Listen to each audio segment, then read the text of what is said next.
going to teach you about physics. Today's lesson, projectile motion. There we go. Damn it. There we go. Alright, so projectile motion. What is it? Projectile motion is essentially how an object moves through the air near the surface of the Earth. Now, I specify near the surface of the Earth because of the rate of gravitational acceleration. We don't know what it is on, well, you might know what it is on, like, Mars or something. But that's not common knowledge. In physics class, by now, it should be common knowledge that, the gravitational acceleration is negative 9.8 meters per second squared. But for the sake of the AP exam, they just have it as negative 10 meters per second squared. So that's what we're going to be using in this video. Now, it is somewhat similar to free fall because it does deal with how an object would fall. However, it's different in the fact that you also consider the horizontal aspect of the motion. You also consider the horizontal aspect of the motion, so you figure out how it moves this way instead of just this way. That was a right click. So, what does projectile motion look like? Projectile motion essentially looks like a parabola. So the parabola is going to represent the trajectory of your object moving through the air. But there's also other elements of it that you have to consider. You have to consider your theta, or your launch angle.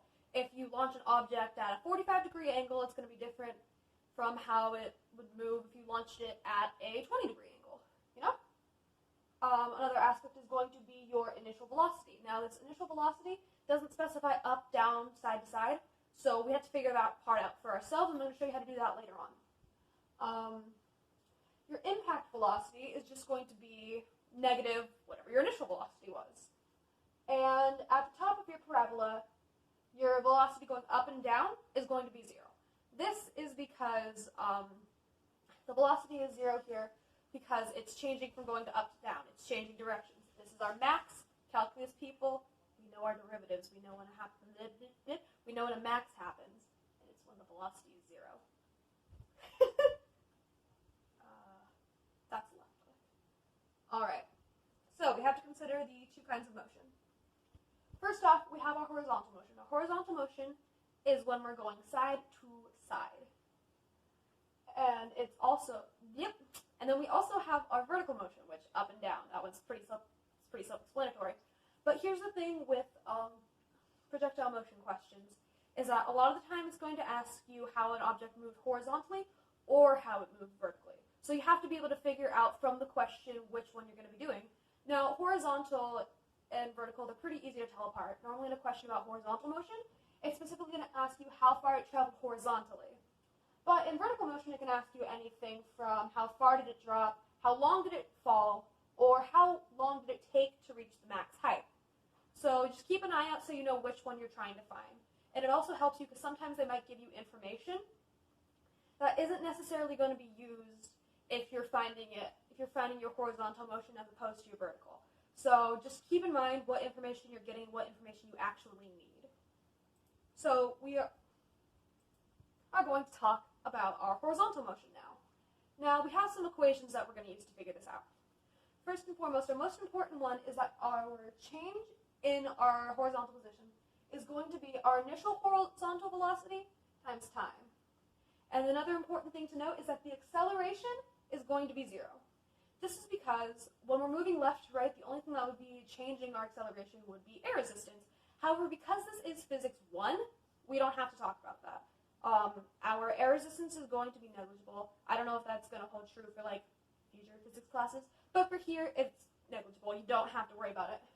As such, your horizontal velocity throughout the whole thing is going to be the initial horizontal velocity because the acceleration is 0. Therefore, your velocity remains constant. Now, you might have noticed that I talked about initial horizontal velocity as opposed to initial velocity.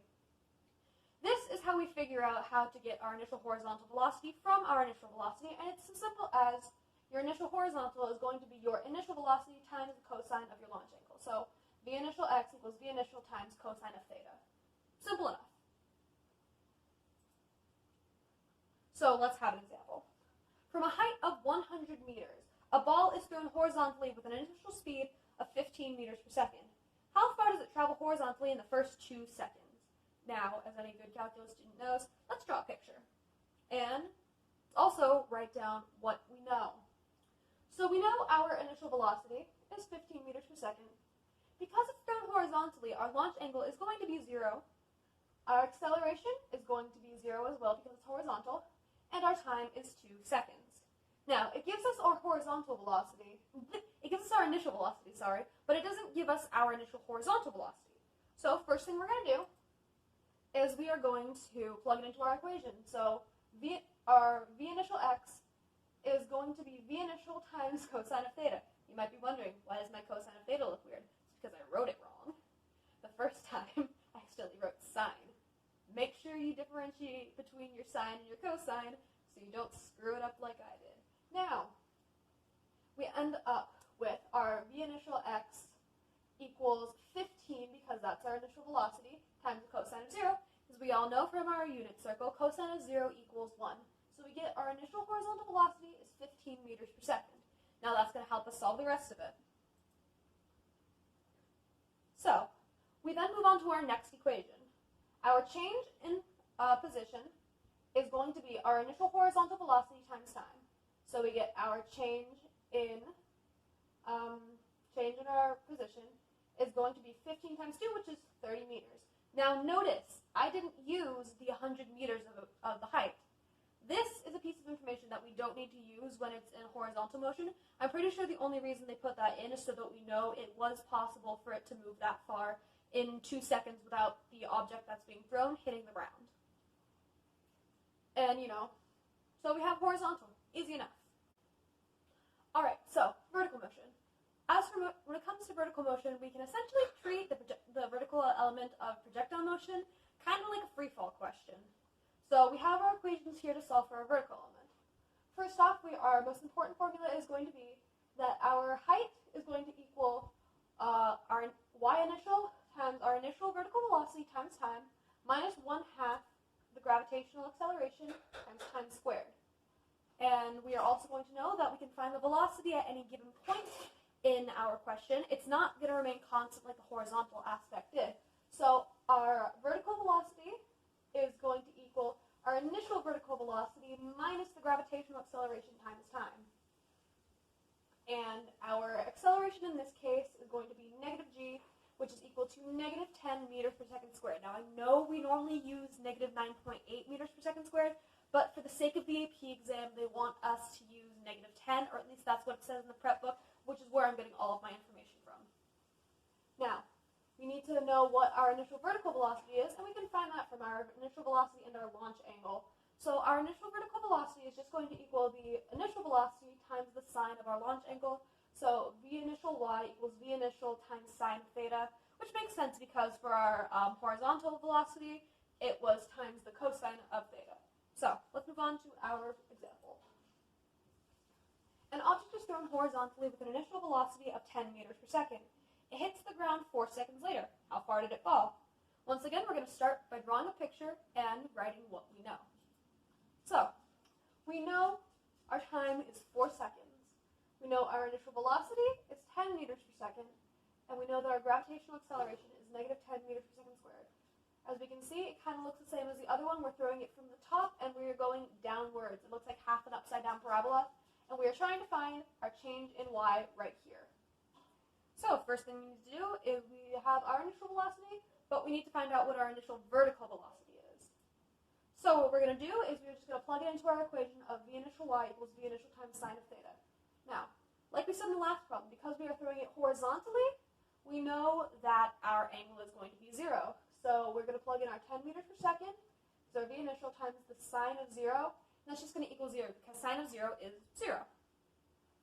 Another way you can look at it is because we're throwing it from the top of the parabola. Like we said in the start of this, when we're looking at what the path of the projectile looks like, at the top of our parabola, our vertical velocity is going to equal 0. So, now that we have that, we're going to plug it into our equation.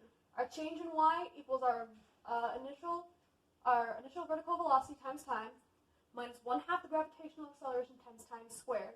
And since we know that our initial vertical velocity is 0, we can just get rid of this term. So you get our change in y equals negative 1/2 the gravitational acceleration times time squared. We plug all of this great information in, and we get our change in y is negative 1/2 times 10 times 4 squared. answer that our object falls 80 meters. Now I'm going to go ahead and give you guys a question to do on your own. So this question reads, an object is projected upwards with a 30-degree launch angle and an initial speed of 40 meters per second.